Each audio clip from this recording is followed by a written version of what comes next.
बोलते हैं। और इसको जानने के लिए, नाट को जानने के लिए एक नया सा चैप्टर बनाया गया जिसका नाम है क्वेश्चन टैग। केवल नाट को जानने के लिए नया चैप्टर बनाया गया है क्वेश्चन टैग। और इस नाट का जो आपका इंग्लिश होता है वो आता है हेल्पिंग वर्ब और सब्जेक्ट। बोले कि हेल्पिंग वर्ब के बारे में हमको जानकारी होगा तब क्वेश्चन टैग बना। फिर सब्जेक्ट के बारे में जानकारी होगा, सब्जेक्ट क्या है। ठीक है, सब्जेक्ट कुछ भी है जो काम करता है, जो व्यक्ति काम करता है डूअर को क्या बोलते हैं, सब्जेक्ट। काम करने वालों को क्या बोलते हैं, सब्जेक्ट। सब्जेक्ट सबको पता होगा, आई है, जी है, सी है, इट है, राम श्याम, यह सब क्या होता है, सब्जेक्ट होता है। अब क्या बोले हेल्पिंग वर्ब क्या होता है, तो हेल्पिंग वर्ब जानने के लिए इंग्लिश का एक और चैप्टर बनाया गया, वह चैप्टर वर्ब। यदि आप वर्ब को अच्छा तरीका से पढ़ेंगे तो कम से कम 2 मंथ इसमें लगेगा। अगर वर्ब को भी अच्छा तरीका से पढ़े तो कम से कम 2 मंथ इसमें लगेगा। यहाँ पर हम हेल्पिंग वर्ब के बारे में थोड़ा सा आपको समझाते हैं कि हेल्पिंग वर्ब क्या होता है। ऐसे तो वर्ब ट्रांजिटिव, इंट्रांजिटिव होता है, ट्रांजिटिव वर्ब होता है और इंट्रांजिटिव वर्ब, लेकिन यहाँ पर हमको समझना है हेल्पिंग वर्ब होगा। तो एक होता है आपका मेन वर्ब और दूसरा होता है हेल्पिंग वर्ब। मेन वर्ब और हेल्पिंग वर्ब। लेकिन मेन वर्ब क्या होता है, मेन वर्ब वैसा वर्ब जिसका रूप बदलता है। जैसे बोले कि V1 से V2 कर दिए, V3 कर दिए, V4 कर दिए, V5 कर दिए, यह सब क्या हो गया, मेन वर्ब। लेकिन आप बताइए इज इसका रूप बदलेगा, नहीं बदलेगा। एंड इसका रूप बदलेगा, नहीं बदलेगा। मतलब ऐसे हम कह सकते हैं कि जिसका रूप नहीं बदलता वह हेल्पिंग वर्ब है। लेकिन ग्रामर के अनुसार सही हो। ग्रामर क्या है कि ग्रामर कहते हैं कि हेल्पिंग वर्ब वह होता है जो मेन वर्ब की सहायता करे। हेल्पिंग वर्ब वह होता है जो मेन वर्ब की सहायता करे। हम आपसे पूछे कि बताइए, एक सेंटेंस लिखिए, he is a boy, he is a boy. हम बोले कि ही इज अ बॉय, इसमें वर्ब बताइए, तो आप क्या बोले, इज आपका वर्ब। इज क्या है, वर्ब है। बोले कि इज वर्ब है तो बताइए जब मेन वर्ब या फिर हेल्पिंग वर्ब, यहाँ पर मेन वर्ब या फिर हेल्पिंग। यहाँ पर आपको समझा दिए कि इज क्या है, हेल्पिंग वर्ब। अगर आप यहाँ पर बोले कि इज हेल्पिंग वर्ब है तब गलत है। अगर आप यहाँ बोलते हैं कि इज क्या है, हेल्पिंग वर्ब, तो गलत हो गया। बोले कि कैसे, अभी तो हम आपको बताए कि इज आपका हेल्पिंग वर्ब है, लेकिन यहाँ पर आपको बता रहे इज क्या है आपका हेल्पिंग वर्ब नहीं, यहाँ पर हो गया मेन वर्ब, यहाँ पर हो गया मेन वर्ब। बोले कैसे, तो यदि एक सेंटेंस दिया है और उस सेंटेंस में एक ही वर्ब है, यदि एक सेंटेंस है और उस सेंटेंस में मात्र एक वर्ब है तो वह सेंटेंस क्या होगा, मेन वर्ब के रूप में काम करेगा, चाहे वह हेल्पिंग वर्ब हो। इस सेंटेंस में एक ही वर्ब है, क्या इज, यह मेन वर्ब के रूप में काम करेगा। कैसे, क्योंकि इस सेंटेंस के बिना, मतलब इस शब्द इज के बिना सेंटेंस नहीं बन सकता। तो मतलब उसका मेन, उस सेंटेंस को बनाने का इसका रस किसके पास जाता है, इज के पास। तो इज क्या हो गया, मेन वर्ब। हेल्पिंग वर्ब क्या होता है, हेल्पिंग वर्ब होता है। हम कह सकते हैं कि प्रत्येक हेल्पिंग वर्ब मेन वर्ब हो सकता है, लेकिन प्रत्येक मेन वर्ब हेल्पिंग वर्ब नहीं होता। प्रत्येक हेल्पिंग वर्ब मेन वर्ब हो सकता है, लेकिन प्रत्येक मेन वर्ब हेल्पिंग वर्ब नहीं होता। ऐसे तो हेल्पिंग मेन वर्ब का भी हेल्पिंग वर्ब होगा नहीं। लेकिन मेन वर्ब कितना होता है, तो मेन वर्ब इन्फिनिटिव होता है, इसका कोई संख्या निश्चित नहीं है। अपने के रीड हो गया, प्ले हो गया, डांस हो गया, ये सब क्या होता है, मेन वर्ब। मेन वर्ब का संख्या लिमिट नहीं है। मेन वर्ब बहुत सारा, मतलब इन्फिनिटिव इसको बोल सकते हैं, जिसके बारे में कहते हैं नहीं सोच सकते 2000, 3000, 10,000, 20,000, लाख। मेन वर्ब का लिमिट नहीं। बट हेल्पिंग वर्ब को लिमिट रखा गया है। हेल्पिंग वर्ब कितना, 24 होता है। आप शुरू नर्सरी से लेकर अगर आप MA कर लेंगे, इंग्लिश में जहाँ तक पढ़ना चाहते पढ़ लीजिए, 24 के अलावा और वर्ब नहीं आए हेल्पिंग वर्ब के रूप में। टोटल हेल्पिंग वर्ब कितना होता है, 24 होता है। अब लेकिन कौन कौन सा 24 होता है, अगर हम आपको वर्ब पढ़ाते तो डिटेल पढ़ाते हैं कि 24 कौन कौन सा होता है। फिलहाल थोड़ा सा हमको समझना है हेल्पिंग वर्ब के बारे में, क्योंकि जब हम क्वेश्चन टैग पढ़ेंगे तो हेल्पिंग वर्ब चाहिए, सब्जेक्ट चाहिए, टेंस हम लोग जानते हैं।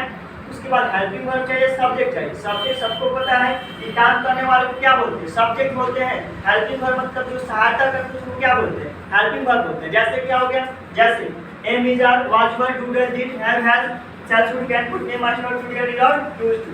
टोटल होता है 24 हेल्पिंग। और क्वेश्चन टैग बनाने के लिए आपको हेल्पिंग वर्ब 100% चाहिए ही चाहिए। यदि आपको हेल्पिंग वर्ब नहीं पता है तो हेल्पिंग वर्ब खोज लीजिए। कैसे? तो टेंस की सहायता से। जैसे बोले कि यू रीड, आप पढ़ते हैं, और इसमें हेल्पिंग वर्ब क्या है? इसमें हेल्पिंग वर्ब क्या है? तो अब यह हो गया सब्जेक्ट, जिसको आप प्रोनाउन बोल सकते हैं।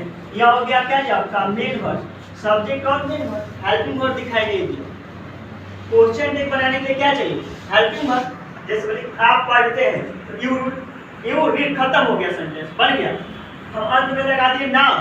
ना के लिए तो कुछ ना कुछ चाहिए वर्ड। बोले ना के लिए क्या चाहिए? तो ना के लिए चाहिए क्या?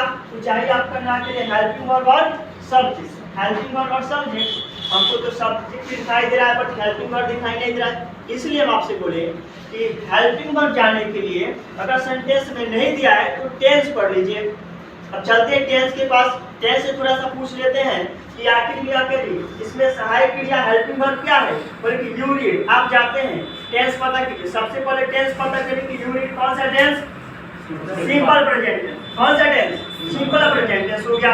हमारे की बताइए इसमें हेल्पिंग वर्ब क्या होता है? तो सिंपल प्रेजेंट के लिए हेल्पिंग वर्ब दो बनाएंगे। क्या? तो करेंगे, एक होता है डू, दूसरा क्या होता है? डन। एक होता है डू, दूसरा क्या होता है? डन। यह डू डज आपको समझ में आ गया कि हेल्पिंग वर्ब दोनों है सिंपल प्रेजेंट के लिए।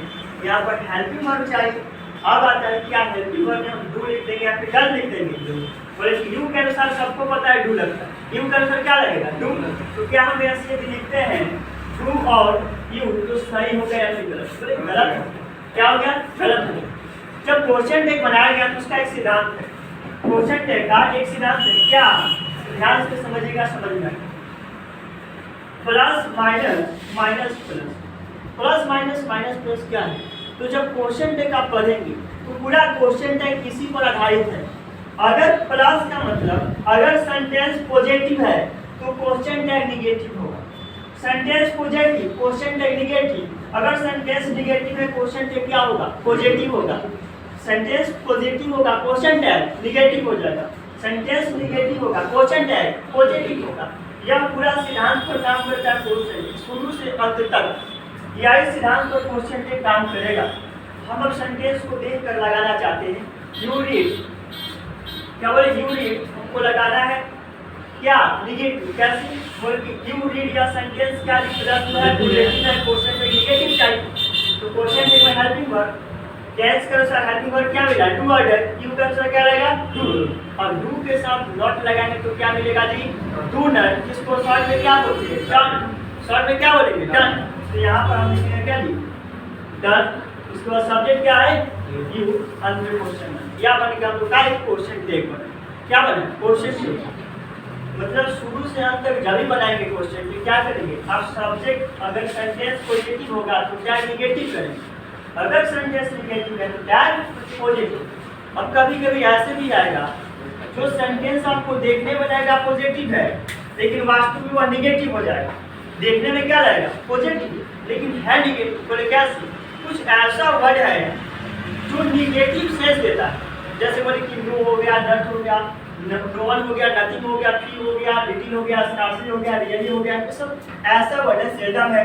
ये सब वर्ड है जो देखने में आपको तो लगेगा नहीं क्या निगेटिव है, लेकिन इसके अंदर निगेटिव सेंस रहता है।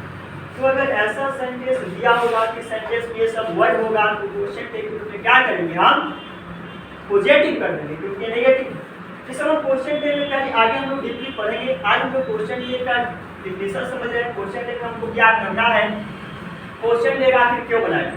तो क्वेश्चन टैग किसने बनाया? क्वेश्चन टैग बनाया गया किसी व्यक्ति की इच्छा को जानने के लिए। जैसे हम बोलेंगे आप पढ़ते हैं, इससे क्वेश्चन नहीं हुआ। आप जाते हैं, इससे क्वेश्चन नहीं हुआ। दूसरी तरीका से बोले, आप पढ़ते हैं ना, आप जाते हैं ना, आप हंसते हैं ना, आप देश की सेवा करते हैं ना, इसका जवाब क्या मिलेगा? इसका जवाब मिलेगा यस या फिर नो। यस या फिर नो। हम आपसे पूछिए आप पढ़ते हैं ना, तो जवाब क्या देंगे? यस या फिर नो, हाँ या फिर ना। तो क्वेश्चन का जो जवाब मिलता है वह यस या नो में मिलता है। इसमें मिलेगा यस या नो में। तो क्वेश्चन टैग हम इसलिए करते हैं ताकि हम ऑडियंस, स्रोत जो मतलब सुनने वाला है, उसका इच्छा जाने कि हम जो पूछते हैं वहाँ क्या उसका जवाब क्या है, यस में या फिर नो में। इसलिए बनाया गया क्वेश्चन। बोले कि डिफिनीशन क्या होगा? बोले क्वेश्चन टैग का डिफिनीशन कर सकते हैं कि question tag is an expression which is used to the desire of question tag is an expression which is used to desire of audience. आपको नहीं समझना है। दूसरा तरीका समझ सकते हैं कि भाई प्रत्येक स्टेटमेंट के अंत में जनरली क्वेश्चन टैग के लिए प्रत्येक स्टेटमेंट के अंत में एक शॉर्ट क्वेश्चन होता है जिसे कमा से अलग किया है। देखिए आप यह शॉर्ट क्वेश्चन है जिसे हम क्या कहेंगे, कमा से अलग किया, और इसी शॉर्ट क्वेश्चन को हम क्या बोलेंगे, क्वेश्चन टैग बोलेंगे। क्या बोलेंगे? क्वेश्चन टैग बोलेंगे। मेरा सेंटेंस आपका क्वेश्चन टैग तो इसी से आप लोग का काम करेगा। लेकिन क्वेश्चन का मतलब होता है समस्या या फिर क्या है प्रश्न और टैग लगाना, मतलब किसी सेंटेंस के अंत में प्रश्न चिन्ह लगा देना, मतलब कि समस्या लगा देना, क्या कहलाता है? क्वेश्चन टैग कहलाता है। क्वेश्चन टैग की सहायता से क्या कर सकते हैं, किसी व्यक्ति के बारे में पूछ सकते हैं, उसका जवाब यस या फिर नो में मिलेगा। अब हम क्या करेंगे, क्वेश्चन टैग पढ़ने के लिए टेंस से स्टार्ट करेंगे।